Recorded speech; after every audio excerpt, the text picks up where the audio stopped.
Headwind का मतलब होता है कि प्लेन चल रहा है पर सामने से हवा आ रही है, तो उससे प्लेन की स्पीड स्लो हो जाती है। करेक्ट। और एक टेल विंड होती है, टेल विंड मतलब पीछे से हवा आ रही है, तो वो उसको lift कर रहा है। तेजी से आगे बढ़ाती है। तो आपको वो सेक्टर ढूंढना है जिसमें टेल विंड है। अब वो कौन से सेक्टर होते हैं? एक जो फर्स्ट टाइम जॉब कर रहा है या यंगस्टर है, उसको चाहिए होता है कि यार मैं कम इन्वेस्टमेंट में करूँ। कम इन्वेस्टमेंट में अगर आपको कोई भी काम चालू करना है लाइफ में, तो करिए। जो आदमी पैसे की मोहताजी पे सोच रहा है मैं बिजनेस करूंगा, वो कभी बिजनेस नहीं कर सकता। मैं कोई भी व्यक्ति को अगर लाइफ में ग्रो करना है ना, मैं उसका एक सिंपल फॉर्मूला देता हूँ। घर में एक वॉल पे या एक कोई व्हाइट बोर्ड पे 1000 लिख दो। एक बार एक जेफ बेजोस ने बात की थी, your margin is my opportunity. अगर बहुत तेजी से भागने की कोशिश करोगे, देखो बिजनेस एक ऐसी दुनिया है जहां पे कछुआ जीतेगा। बिग बाजार के फाउंडर से जब राज शमानी ने पूछा कि आपको क्या लगता है कि why is DMart so successful, तो उन्होंने क्या जवाब दिया पता है? Many knows is what has created him. Many knows.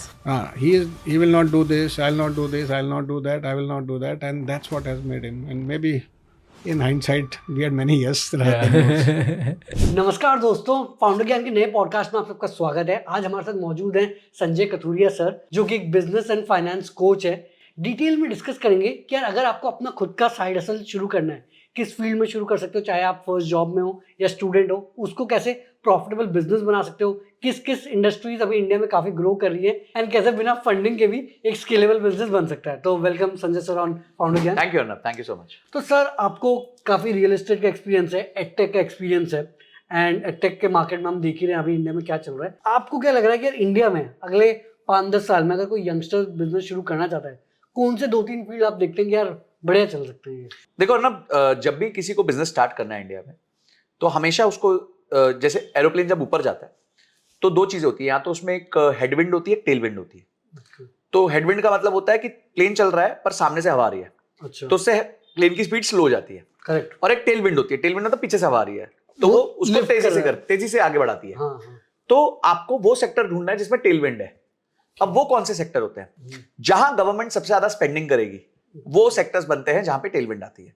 और जहां गवर्नमेंट सबसे ज्यादा टैक्सेस बढ़ा रही है, वो सेक्टर है जहां पे हेडविंड आते हैं। बहुत सिंपल लॉजिक है। आज गवर्नमेंट सबसे ज्यादा कहां स्पेंड कर रही है? इंफ्रास्ट्रक्चर में स्पेंड कर रही है। बिल्कुल। तो इंफ्रास्ट्रक्चर में टेलविंड है, आप इंफ्रास्ट्रक्चर में कोई भी काम चालू कर सकते हो। सीमेंट रेती की ट्रेडिंग भी करोगे तो पैसा बनाना चालू कर दोगे, वहां से स्टार्ट कर सकते हो। आप बोलो मेरे पास पैसे नहीं है, ट्रेडिंग करो जाके। बट ये शुरू कैसे करते हैं? मतलब मैंने तो कभी सोचा भाई आप फॉर एग्जाम्पल अगर आपको सीमेंट की ट्रेडिंग करनी है, तो आप सीमेंट के जो डीलर्स होते हैं, देखिए हर जन को मार्केटिंग करनी नहीं आती, ये हमको पता है। मैं तो इतने साल बिजनेसेस में रहा हूं, लोगों को मार्केटिंग करने से डर भी लगता है, आता भी नहीं है।